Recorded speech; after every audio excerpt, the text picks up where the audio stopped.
Este é um audiolivro com narração automática gerada pelo Google. Livro O Inferno, por Auguste Calais. Advertência do traductor. Neste memorável ano de 1871, o sacerdócio militante da cristandade lusitana subiu aos baluartes mais desamparados, aos púlpitos de grande parte do reino, e desembestou certeiras frechadas ao rosto da impiedade. No púlpito da igreja de S. Martinho de Sedofeita, desta cidade do Porto, que não é a mais peçadora, porque é a menos ociosa, discorreu apostolicamente um padre italiano, que eu não ouvi. Não fui ouvi-o, porque já tenho muitíssimos anos e bastante leitura para conhecer que direitos tem Deus e o proximo ao meu amor. Não o fui ouvir pela mesma razão que evito alguns livros proibidos, receoso de que eles estremeçam os alicerces da minha fé. Não fui ouvi-o, enfim, porque há um sermão que eu sei de cor, e repito quando tenho sede de fé, ânsias de misericórdia, tibiezas de esperança, é o sermão da montanha, pregado aos pobres por nosso Senhor Jesus Cristo. Este sermão ainda meus filhos o não sabem, mas hão de aprendê-o quando as primeiras lágrimas lhes tiverem delido as manchas escuras do entendimento. É preciso ter chorado para compreender a bem-aventurança dos que choram. Jesus Cristo, se houvesse dito aquelas divinas palavras aos felizes, não seria entendido no apostolado, nem seguido na vida, nem chorado na morte, nem confessado no martírio.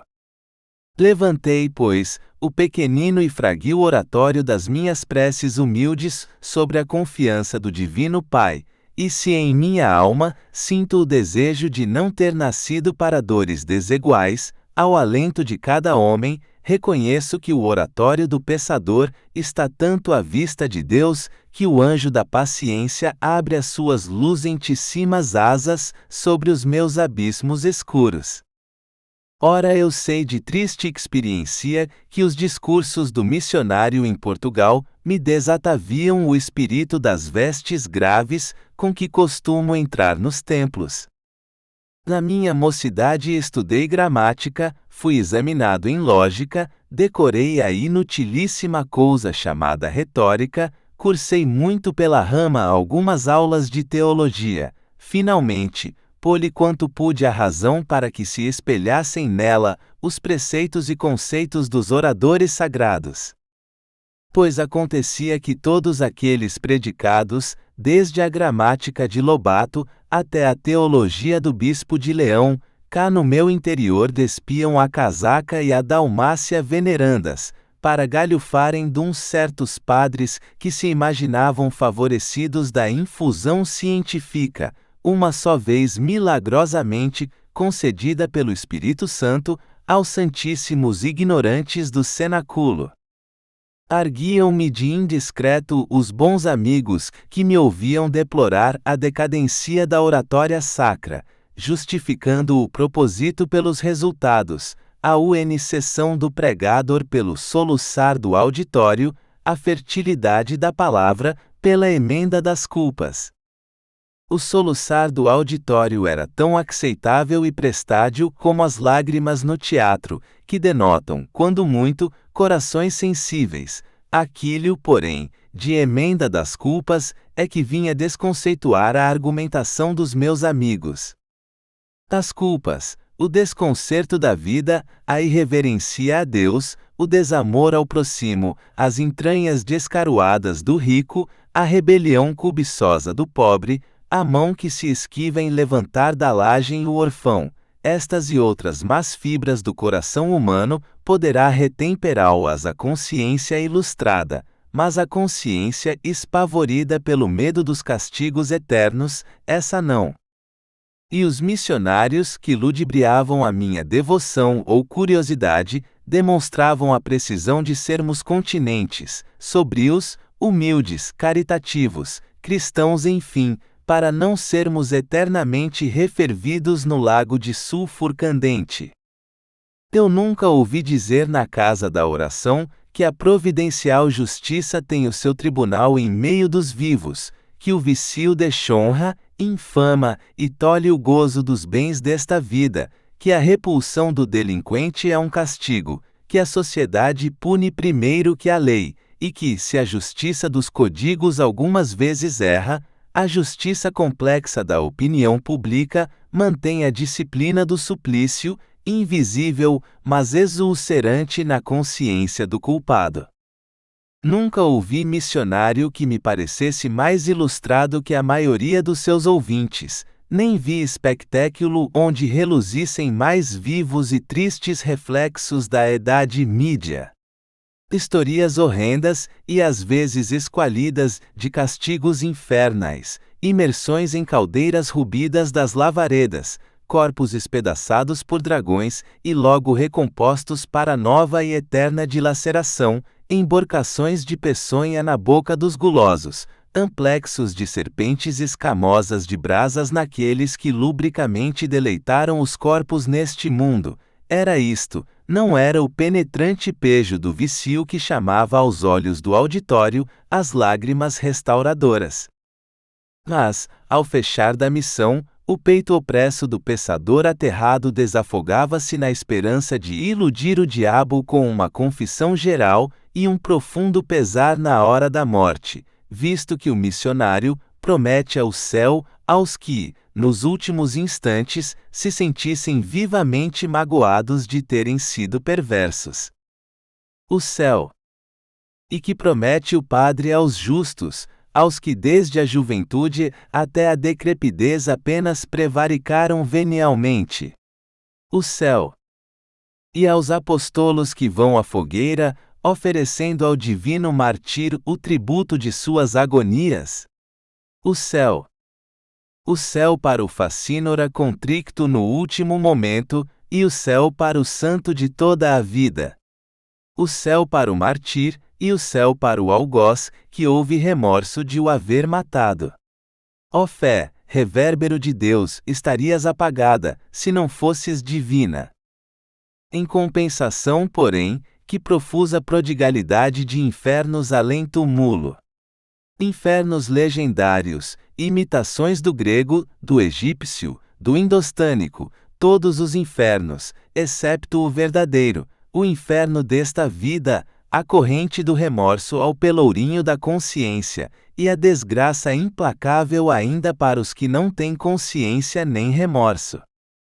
Pois esta doce e misericordiosa aliança de Jesus com os tribulados, com os fragéis por compleição e por mal dirigidos na mocidade, comporta em si a hipófise de Satanás, que nos espia o ensejo favorável e nos faz cambapé às suas voragens? Compreendem acaso que Deus se não à mercê de homens fraquíssimos, vencidos por um gigante que não coube no céu? Não veem que Lúcifer se atreveu com o Criador, e depois de vencido, teve por homenagem o reinado de um mundo e o generalato de legiões imensas, todas a manobrarem na terra para vencerem, a quem? Um descendente de Adão, do logrado do Éden, Adão, que tinha em si a plenitude da força, da ciência, a força do corpo ainda aquecido da mão de Deus, a força da alma iriada dos reflexos do seu Criador. E o homem, debilitado pelo atrito de 6.000 anos, que querem que ele seja. Porque lhe decretam a ele, ao fraco, o inferno, se Deus apenas condenou o forte a viver do suor do seu rosto. Estas e outras meditações, dignas de que Deus me-as perdoe, se a palavra não frisa bem com a lisa intenção, me preocupavam, quando li este livro de Cale, com certo medo de violar o meu salutar costume de não ler livros proibidos, tirante os úteis, os desenfesteados e principalmente os instrutivos. O autor, conquanto excomungado, usou a cristã bem-querença de prevenir-me de que a sua obra estava condenada. Decidi logo que o livro não seria de todo mal. E depois que o li, reflexionei que os cardeais seriam mais discretos, esquivando-se a dar voga há scriptos que andariam menos procurados, sem a chancela da proibição. A mim me quer parecer que o inferno de Calais sarríria com foros de ortodoxo da Assembleia dos primitivos cristãos, quero dizer, dos seguidores de Jesus Cristo, anteriores àquela pestilencial ciência chamada teologia. Tal é a pureza, luz, amor e cristianíssimo espírito que ungem as páginas deste consolativo livro. Aumenta-lhe o valor o encontrar-se com os missionários portugueses, cada vez mais atidos à retórica ardente do inferno, como se eles e ouvintes não houvessem dado ainda um passo desde que é dia, desde que a razão fez pazes com a fé ilustrada. É tão verdade que este sistema de moralizar nada aproveita, quanto é certo que nas aldeias, onde mais trovejam as ameaças do missionário, encontrareis o demonio da corrupção fazendo trejeitos ao padre às portas das cabanas, onde o vicio avulta mais esqualido com a hediondes dos seus farrapos. Não melhorareis a sociedade a pregar. E todavia ser ódios apostolos na vossa sinceridade, creio eu, por não ter grande confiança na vossa ilustração, e me ser muito custoso suspeitar que sois hipocritas. Ora, lede este livro que se vos oferece em português correntil, e dizei, se apagado o inferno, não será possível excender farol mais humano e mais divino, pelo qual se norteia a posteridade da pensadora Eva, esta imensa família d'hoje, estigmatizada 6.000 anos antes. Julho de 1871. Camilo Castelo Branco. Prefácio. Da segunda edição. Aos 20 de junho de 1862, a Sagrada Congregação do Index condenou em Roma este livro acerca do inferno. Caridosamente advirto a leitoras e leitores que temos aqui fruto proibido. Perguntam-me o que vem a ser a Congregação do Index. Eis aqui o pouco que sei de isso. O Papa Paulo III publicou em 1539 um catálogo de livros, cuja leitura proibiu aos fiéis, sob pena de excomunhão. Este catálogo, chamado Index, foi aprovado pelo Concílio de Trento, enriquecido de numerosos artigos, e por ele, antes de dissolver-se, recomendado a Pio IV, o Papa Sisto V, que não tinha vagar para ler, criou mais tarde uma comissão permanente de cardeais encarregada de examinar e condenar livros. Esta comissão de cardeais é o que se chama a Sagrada Congregação do Index. Convém saber que Paulo II, velho amigo de Alexandre V, e tanto, como ele, muito desacreditado por seus vícios, desmembrou dos domínios de S. Pedro as cidades e territórios de Parma e Placença, que ele deu com plena soberania e com título de ducado, a Pedro Luís Farnésio, um dos seus filhos naturais. Este tal fundou a Inquisição, instituiu a Ordem dos Capuchinhos, exercitou a astrologia, fomentou e aplaudiu a carnificina dos vandeses. Não discuto semelhantes atos, recordo-os, porque eles se ligam à mesma ideia acento circunflexo a que criou o Index. Pio V, a rogo dos jesuítas, acrescentou algumas contas ao rosário, aumentando-lhe as virtudes, fez estrangular o cardeal Carafa, sobrinho do seu predecessor Paulo IV, fez decapitar o duque de Paliano, irmão da coeli cardeal, e outros muitos personagens cujas cabeças ensanguentadas, por sua ordem, foram expostas sobre a porta do castelo de S. Ângelo. Abafou o processo instaurado em Espanha contra o clero acusado de libertinagem, mas em compensação, acendeu por toda a parte a guerra contra os hereges. Acusam-no de haver beneficiado mais a sua família que ao povo romano. Eu por mim não lhe contesto as virtudes, e menos ainda a ortodoxia. Na famosa bula de 24 de abril de 1564, declarou excomungados, ipso facto, quem quer que no futuro imprimisse, vendesse ou lesse algumas das obras inscriptas no Index pelo concílio ou por ele mesmo, e bem assim, quem, não as tendo lido, as emprestasse ao vizinho, ou sem as ler, ou comunicar a alguém, as fechasse na sua biblioteca, ou nalgum esconderijo da sua casa. Urgia, pois, queimar os livros proibidos, quem quisesse evadir-se à excomunhão, e em seguida à condenação eterna. Como não podesse queimar os autores, Pio IV desforrava-se fazendo-lhes queimar as obras. A vida de Sisto V é bastantemente conhecida, não tem que ver com a de S. Pedro, mas sobejavam-lhe inteligência e índole suficientes ao exercício do poder absoluto. Era manhoso e cruel este grande Papa, cujo sistema de governar compendiou em duas palavras, pão e pau. Dispensam-se, pois, os povos de pensar como coisa perigosa, é bastante que eles não moram de fome e que tremam sempre diante do algoz.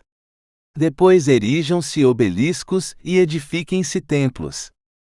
Este Papa mandava decapitar os padecentes debaixo das suas janelas, antes de sentar-se à mesa, dizendo que isto lhe abria o apetite.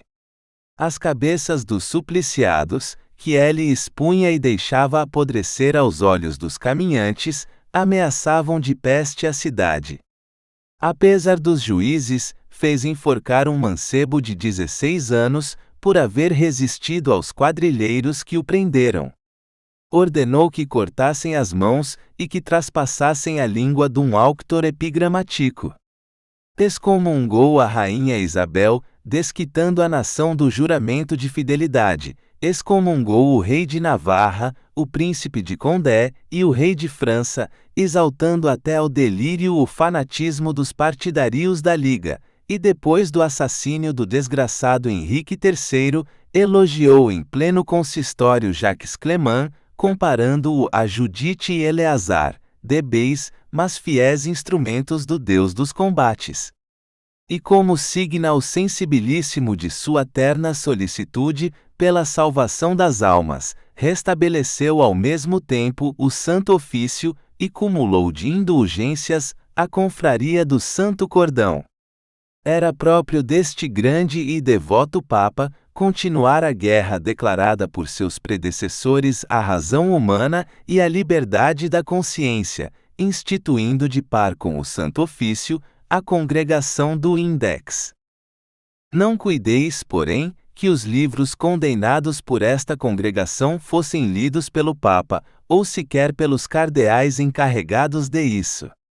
Por via de regra, os cardeais nada L é acento circunflexo é M. A laia de Sisto V, encarregavam outros desse ofício. À volta da congregação do Index, formigavam monges e obscuros teólogos de toda a parte, chamados consultores, a quem incumbia o encargo quase sempre fastidioso de ler obras novas. As formidáveis sentenças do Index, mediante as quais uma família inteira era excomungada e condenada, promanavam do relatório destes consultores. Tal era a sorte de quem recusasse queimar um cartafátio jansenista, herança de avó piedosa, ou as maximas dos santos de Fénelon, ou os pensamentos de Pascal, ou as reflexões morais de Quesnel, embora aprovadas pelo cardeal de Noailles, arcebispo de Paris, ou a teologia de Padre Lequet, primeira edição, ou a filosofia de Casin. Pelo que me toca, julguei que o inferno é uma concepção imoram, profunda e forçosamente imoram, pelas razões que aduze. Também mostrei, a diversas luzes, o perigo de semelhante crença para o gênero humano. Por isso fui condenado em Roma. Optimamente. Agora exijo que me respondam. Graves e leais são as minhas objeções. O decreto do Index as deixou subsistir em todo o seu vigor. Quando a soberania temporal do Papa, que não é dogma, deixar de absorver os esforços todos dos defensores da fé, espero que eles tenham vagar de cuidar no inferno, que é um dogma, e dogma tanto em perigo e tão vacilante. Fiquem-no sabendo, como o trono de Paulo II, de Pio IV e Pio V. Introdução. Dogmas hebraicos. É crença anterior à pregação de Cristo, quanto ao texto, mas diversa do espírito do Evangelho, a eternidade das penas. Prende esta crença com outros dogmas rabínicos, tão obscuros quanto descaridosos, que a Igreja nascente adotou e que ainda hoje formam o essencial da teologia cristã. Podemos reduzir aqueles dogmas a 5, consubstanciados todos no inferno. Vem a ser a rebelião de Satã, o castigo de Satã, o paraíso terreal, a maldição dos homens, o povo de Deus. Não intento esquadrinhar o sentido filosófico de tais dogmas, tal canseira, superflua para leitores instruídos, seria insípida e inútil para os ignorantes. Que Satanás, inferno, pecado original, etc., sejam ou não horrendos símbolos do antigo panteísmo asiático, expressão viva de um sistema de metafísica mais terrível que especioso, onde liberdade e mal se confundem, e o nada divinizado tem consciência de si, e Deus quase deixa de ser. Questões são essas próprias de academias. Tais dogmas para mim são o que a letra significam, sei deles o que nos ensinam, vejo-os como nos mandam vê-os, como a multidão os vê, coisas reais, pessoas verdadeiras e não quimeras. Considero-os, pois, sob a forma com que eles, há muitos séculos, influem no gênero humano, e não há mais seguro modo de lhes apreciar o valor moral. Entremos na exposição, clara quanta for possível, destes dogmas misteriosos. 1. Rebelião de Satanás. A história de Satanás não se encontra na Bíblia nem no Evangelho. Passou tradicionalmente da sinagoga à igreja. No Talmud e nos padres é que vem escrita. Satanás era um anjo, como quem diz um espírito incorpóreo, um sopro de Deus. Pureza, força e bênção eram o princípio e constituição de sua essência. Estava ele no Sheol, resguardado de exemplos e conselhos maus. Criado para o bem, ali vivia em condições em que não é possível conjecturar-lhe intenções más, contemplando Deus rosto a rosto, atuando e reclinando-se em seu seio, testemunha inteligente daquela superlativa sabedoria, bondade e omnipotência que transpõe espaço e tempo. Infelizmente Satanás era livre e pecou.